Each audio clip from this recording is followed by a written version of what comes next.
বিপদে পড়লে বোঝা যায় আল্লাহ কারে কয়। আমি একবার বিপদে পড়ছি, বরিশাল গিয়েছিলাম, বাসে ফিরে আসতেছি লঞ্চে, ওই লঞ্চে তুফান হয়েছিল। তখন বুঝলাম যে কি ভয়ঙ্কর অবস্থা।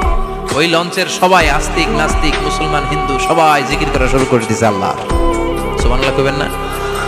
লঞ্চ যখন কেঁপে ওঠে সবাই বলে বাঁচাও। আমি কইলাম কে বাঁচাইবে ওকে? হুজুর আপনি বাঁচান। আমি বললাম তাইলে আমারে বাঁচাইবো কেডা? কয় আল্লাহ। আল্লাহ ছাড়া বাঁচাতে পারে কেউ? বিশ্বনবী বললেন খায়রুকুম মান তাআল্লামাল কুরআন ওয়া আল্লামা, তোমাদের মধ্য থেকে ওই ব্যক্তি আল্লাহর কাছে সবচাইতে বেশি সেরা যে নিজে কোরআন শিখে অন্যরে শিখায়া দেয়। আপনি কোরআন শিখলে আপনি সেরা, আবার আপনি যদি শিখায়া দেন তবেও আপনি সেরা। এজন্য কোরআন শিখানোর চেয়ে শ্রেষ্ঠ কাজ হয় না। আপনি যদি কাউরে শুধু সূরা ফাতিহাটা শিখান, কোন সূরা, ওই লোক যতবার জীবনে সূরা ফাতিহা